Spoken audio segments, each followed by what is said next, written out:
नमस्कार दोस्तों, एक नई लर्निंग के साथ हाजिर हूं और आज की इस स्टॉक स्पेसिफिक लर्निंग में हम लोग चर्चा करेंगे एक ऐसी कंपनी जिसका फाइनेंशियल स्टेट की तरफ भी देखेंगे और इसका जो फंडामेंटल स्ट्रेटजी है इस कंपनी का वो कुछ हद तक इनको सपोर्ट देती है और रिस्क फैक्टर के मुताबिक जो रिटर्न एक्सपेक्टेशंस हैं वो ज़्यादा रही है। कंपनी का खुद का कारोबार यदि देखा जाए तो ट्रेडिंग से बिलोंग करती है और कंपनी का खुद के कारोबार के अलावा इनकी अलग अलग कंपनी के थ्रू कारोबार करती है। लॉयड्स नाम है इनके, अलग अलग रिया चाहे रियल्टी डेवलपमेंट का काम हो, डेवलपर का काम हो, लियोन्स लग्जरीज लिमिटेड की बात करें, इन सभी कंपनी की तरफ के साथ में कंपनी कामकाज करती है। चाहे इंजीनियरिंग वर्क का लेकर देखा जाए, मेटल एनर्जी सेक्टर को लेकर देखा जाए, जहां पे 50 ईयर का एक्सपीरियंस को लेकर कंपनी कहती है कहती है पावरिंग प्रोसेस इंस्पिरेशनिंग इनोवेशन की बात कंपनी कहती है।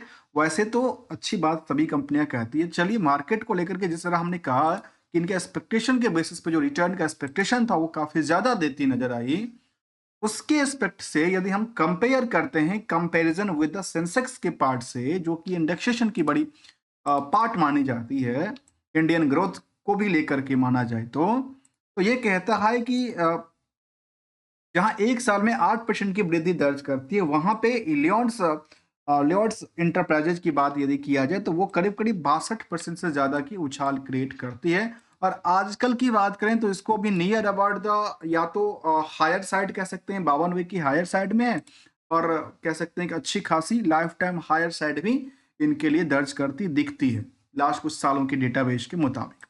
जहां पे कंपनी का यदि आप इस बुक वैल्यू को देखें तो 20 रुपए के आसपास है, जो कि प्राइस टू बुक पहले 270% की उछाल के साथ काम करती है। वहीं पे इंट्रेंसिक वैल्यू करीब 42 रुपए के आसपास की बातें कहती है, जो कि यदि इंडस्ट्रियल की पी के मुताबिक इस कंपनी को देखेंगे तो काफी ज्यादा भीड़ है, डबल के आसपास का है, जो कि ट्रेडिंग इंडस्ट्री से बिलोंग करती है, जो कि क्या करती है, मेटल ट्रेडिंग का कामकाज है, जहां पे अर्निंग पर शेयर 86 पैसे करती है, जहां पे नंबर ऑफ शेयर 127 करोड़ का है, जिसकी वजह से मार्केट की आजकल मार्केट रेंज कितना होता है, मार्केट कैप करीब 7,300 करोड़ से ज्यादा की बात कहती है। हायर टू हायर स्टॉक की प्राइस 60 रुपए तक गई थी 52 वीक में, जहां नियर अबाउट कह सकते हैं कि वहीं के आसपास है, थोड़ा सा प्रॉफिट बुकिंग भी देखने को मिलता दिखा है।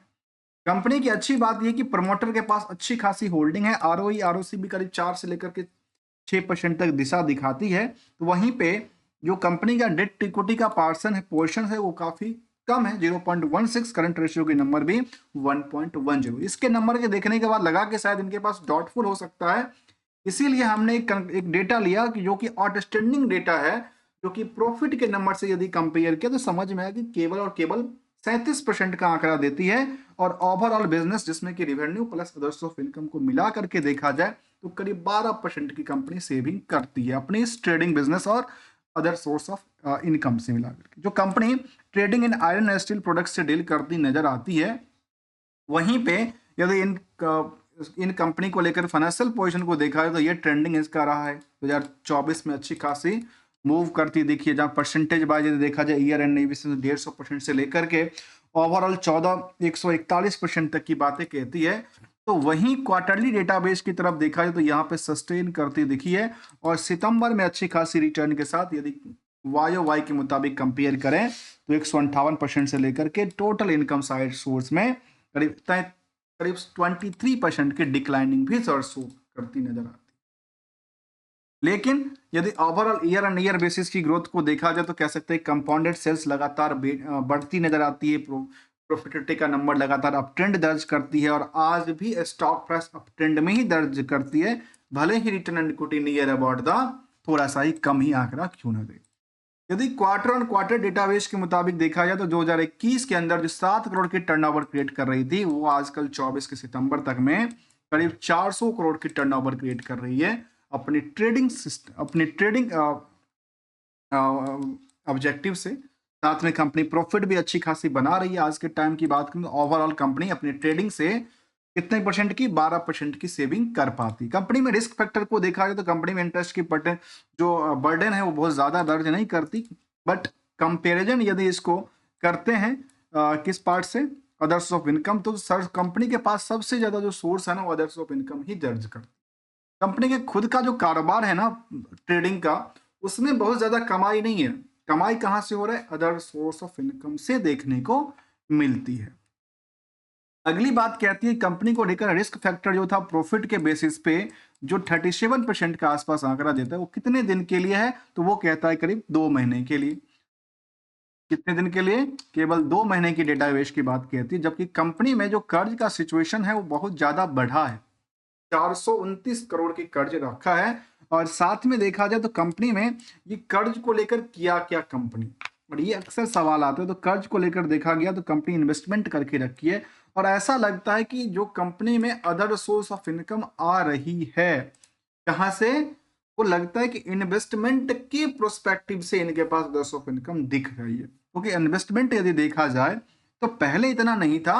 वो जैसे जैसे इन्वेस्टमेंट बढ़ा रही है, करीब 2000 करोड़ तक इन्वेस्टमेंट की बात कंपनी ने किया है, तो 2000 करोड़ की इन्वेस्टमेंट से यदि 139 करोड़ की 12 महीने में रिटर्न आती भी है, तो शायद ये बहुत बड़ी नहीं है, इसीलिए इसको एक्सेप्ट किया जा सकता है। पीयर्स के मुताबिक यदि कंपेयर करते हैं तो जहां पे अदानी एंटरप्राइजेज, विशाल मेगा मार्ट जैसी कंपनी शामिल है, वहां पे लॉन्ड्स जो कि लॉर्ड्स इंटरप्राइजेज की बात किया जाए तो बाकी कुछ कंपनियों से यहाँ पे भीड़ तो काफी ज्यादा है, क्योंकि यदि कंपेयर इसको अदानी से करें, अदानी इंटरप्राइजेज से करें, तो इसके मुताबिक तो काफी ज्यादा भीड़ है, क्योंकि ये एक मल्टी मल्टी का कामकाज करती है। लेकिन यहाँ पे इनका जो ट्रेडिंग है, केवल ट्रेडिंग की बात किया तो 67 गुने की भीड़ खड़ी है।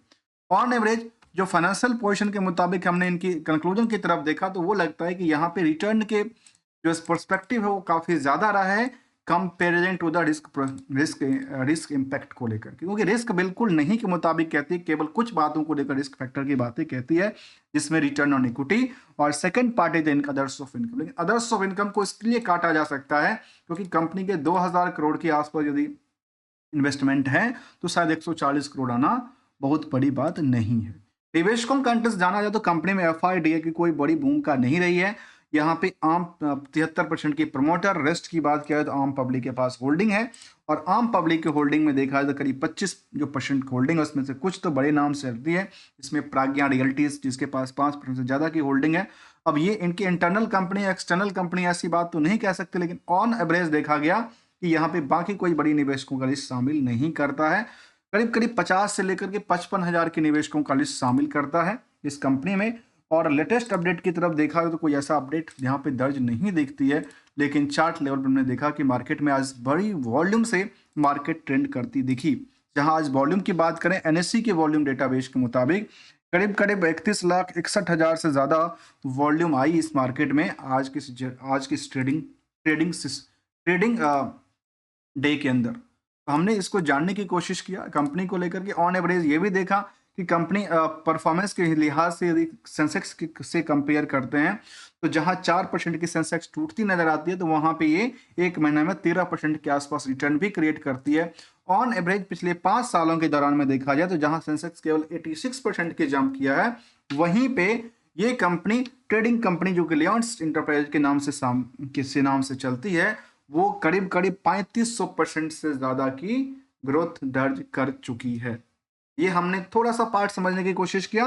दोस्तों, हमारी साइड से कोई भी ट्रेडिंग और एडवाइजरी की बात बिल्कुल शामिल नहीं है, only as a learning point of view से लेके आते हैं। लेकिन एक गोल्डन रूल हमेशा डिस्कस करते हैं कि मार्केट हो या पर्सनल लाइफ हो, यदि कोई चीज फायदा दे रहा है ना तो फायदा लेते भी रहते हैं, उसको क्या करते हैं, फायदे को प्रॉफिट में कन्वर्ट करके पॉकेट में भी रखते हैं। दूसरी तरफ यदि रिस्क फैक्टर की तरफ मूव करता है तो अपने कैपिटल को बचाने की तरफ भी मूव करना चाहिए। मिलेंगे कुछ नई स्टडी के साथ, तब तक के लिए यदि आपको अच्छा लगा हो तो वीडियो को लाइक, चैनल को सब्सक्राइब करना मत भूलिएगा।